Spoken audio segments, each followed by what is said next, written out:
My brother looked me dead in the eye and said, "Your kid lowers this family's standards." His wife nodded. I stood up, patted my son's shoulder and said, "Then you'll live without our support." She scoffed. "What support?" So I pulled out my phone, opened the banking app and said, I never thought my own brother would humiliate my kid at our dinner table. Sunday dinners had become routine. I hosted. Mark and Tara showed up late. Their twins tore through my house like a storm. And Ethan, my son, sat quietly in the corner, sketchbook in hand, minding his business. He's never been loud. Never needed to be the center of attention. He's sharp, observant, and so good it hurts sometimes. That night he'd finally worked up the courage to talk about the app he was building. He'd been spending months learning to code after school and he'd just hit a breakthrough. It meant a lot to him. He started explaining it and halfway through Mark cut him off. He looked straight at me like he was doing me a favor and said, "Your kid lowers this family's standards." Just like that. I didn't even have time to react before Tara let out a soft laugh and nodded. He actually nodded. Like it was some truth I hadn't accepted yet. Ethan went silent. I looked at him. He blinked a few times, closed his sketchbook, and I could tell whatever spark he had been feeling just got crushed. My stomach turned. I stood up, told him to go to his room, and when he left I turned to them. "Then you'll live without our support." Tara rolled her eyes and asked, "What support?" That's when I pulled out my phone, opened my banking app and showed them exactly what support looked like. They stared at the screen and it was like something shifted. They didn't say a word, but I knew what was running through their heads. The house they just remodeled. My money. The kids' private school tuition? I'd been covering part of that for 2 years now. The SUV in their driveway. Co-signed with payments coming from me. They always acted like they were doing me a favor by showing up, like they were the successful branch of the family. They had no idea how deep my help ran. I didn't yell. I didn't give a speech. I just turned the phone around and started tapping. First, the recurring transfers to their joint account. Gone. Second, I opened a new browser tab and canceled the automatic tuition payments. Third, I clicked over to the loan site and removed my autopay on the SUV. They'd have to deal with that now. Mark sat there like he couldn't process what was happening. Tara's face was frozen. I didn't ask them to leave. I just walked back to the kitchen, scraped the plates, and tossed the untouched cheesecake into the trash. They left without a word. That should have been the end of it. But it wasn't. Because cutting them off financially was just the beginning. I thought it would be clean. But they had no idea how dependent they really were. And I had no idea just how far they'd go once the money dried up. 3 days went by. No texts. No calls. Complete silence. I figured they were trying to play it cool, maybe waiting for me to come crawling back or pretending they didn't care. I knew them well enough to expect that. But on day 4 I got a text from Tara. "Hey, did you mess with our bank transfers? Something's off with the twins' tuition too." I didn't reply. 2 hours later Mark called. I let it ring out. Then he tried again. And again. The 4th time I answered and said one word. "Yes." He paused for a second and then said something like, "You're seriously doing this?" Over a comment. But it wasn't just a comment. It was years of quiet digs, smug looks, the way they treated Ethan like he was less just because he wasn't loud and flashy like their boys. That dinner wasn't the first time. It was just the most direct. I told him if he needed help now he could try lowering his own standards. I hung up. Within a week the school called Tara. Tuition hadn't gone through. Their twins were temporarily suspended from classes until it got sorted out. That's when the calls really started. She tried playing it polite at first, then guilt-trippy. I ignored every message. I wasn't being petty. I was done financing disrespect. Then the SUV disappeared from their driveway. Repossessed. Mark blamed me for that too. Apparently they thought I'd keep paying no matter what. Because that's what family does. I wasn't done though. I called my accountant and had a few things reshuffled. The house they lived in. Still technically in my name. I had bought it at a discount during the market dip and let them live there with the agreement that they'd eventually take over the mortgage. They hadn't. Not a single full payment on their own. So I made the next move. Sent a formal letter through my lawyer. They had 60 days to vacate or start paying actual market rent. Tara showed up at my door that night, alone, acting like it was all a misunderstanding. I didn't invite her in. She stood outside trying to cry, saying Mark didn't mean it. That he was under stress. That boys say dumb things. Then she said the part that showed her hand. "We're your family. You owe us that much." That's when I laughed. They'd spent years treating Ethan like he wasn't part of that family. Like he didn't count. And now suddenly I owed them something? I shut the door. What I didn't know then was how bad things were going to get. Because when pride and desperation mix, people start doing stupid things. And Mark was about to do something that would make me question how well I ever really knew my own brother. About 2 weeks after I shut the door on Tara, things got quiet again. But not the good kind of quiet. The kind that makes your gut itch because you know something's building behind it. I figured they were scrambling, trying to borrow money, maybe begging Mark's in-laws. I didn't care. I was focused on Ethan. He seemed better, more at ease with the silence in the house. I didn't bring it up to him. I just let it sit. Then one afternoon I got a call from Ethan's school. Someone had sent an anonymous email accusing him of plagiarizing his app project. They wanted me to come in for a meeting. I was stunned. The school showed me the email. It was written in this stiff, almost robotic tone, and attached was a bunch of random code snippets copied from open-source sites online, claiming Ethan had lifted them. But the thing that got me? The way they described him.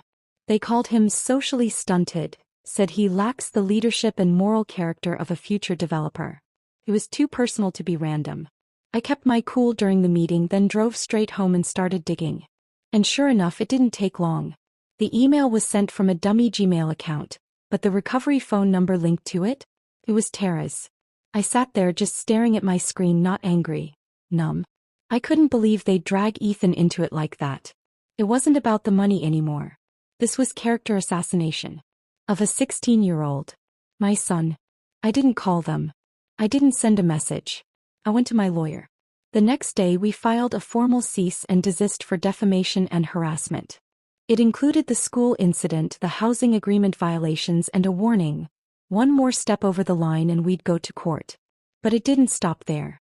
The day after that, Ethan came home with a cracked screen on his tablet. He said one of the twins, accidentally, knocked it out of his hands in the hallway at school. I called the principal. There were no witnesses, no cameras where it happened. Just Ethan's word, and the fact that it was Mark's kid. They were escalating. The one thing they hadn't figured out, though, was that I wasn't just cutting them off financially. I was documenting everything.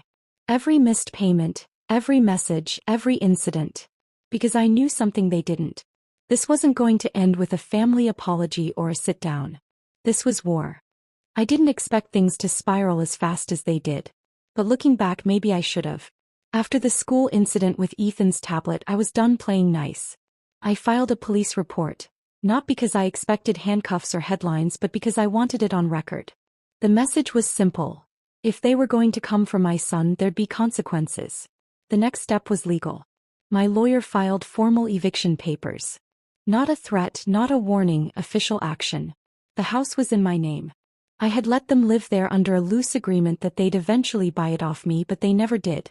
They hadn't even made a full mortgage payment on their own. Now they had 30 days to leave. They were served at the door. No texts. No calls. Not right away. Instead, the next day Mark showed up at my office unannounced. Security called me from the lobby. I told them to let him up, mostly because I wanted to look him in the face.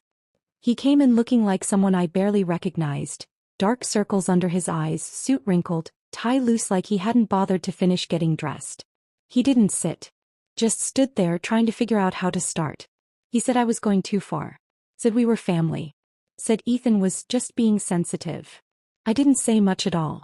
I let him ramble. Then I told him flatly. This started because you disrespected my son. Then you and your wife tried to sabotage his future. You thought I'd always be the safety net. You were wrong. He tried bargaining. Asked for more time to move out. Asked if I'd consider reactivating the SUV payments. Even hinted that if I helped him get back on his feet, he'd make things right with Ethan. I told him to leave. He didn't. Until I picked up the phone and told reception to send someone up. That was the last time I saw him in person. 10 days later, a neighbor, Janine 2 doors down, texted me a photo. A moving truck in front of the house. I drove by that night and parked down the street. Watched them from a distance. Mark was in sweatpants dragging boxes. Tara was on the phone, pacing, yelling at someone. The twins sat on the curb with backpacks, like no one had told them what was going on until that morning. They were out by day 24. They moved into a rundown rental across town. Not a place they'd brag about on social media. The granite countertops and backyard pool were gone. So was the leased luxury SUV, repossessed 2 weeks before. The school pulled the twins' enrollment after the second tuition default. Everything they had built their image on was cracking. I figured they'd go quiet after that. Just lick their wounds and vanish. But no. A week later I got a call from Simon, an old mutual friend. I hadn't heard from him in months. He told me Tara was filing for divorce. At first I didn't believe it. He said she'd been talking to people behind Mark's back. Spinning a story. Blaming everything on him. Said he'd manipulated her into financial ruin, that he'd burned bridges with everyone who ever tried to help. Apparently she even told someone Mark had always been jealous of me, that he couldn't handle that his little sister had more success. It would have been funny if it wasn't so pathetic. She was rewriting the entire story. In her version she was the innocent wife dragged down by her unstable husband.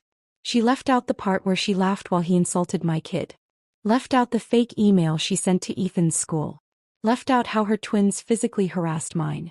But what really hit me was what Simon said last. He'd seen Mark. Said he was drinking again. Alone. Angry. Unemployed. The divorce blindsided him. Tara had drained what little was left in their shared accounts and bailed, taking the kids with her. Mark was unraveling.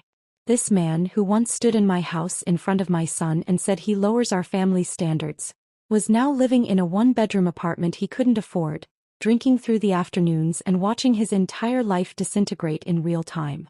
I should have felt relief. Victory. Something. But I didn't.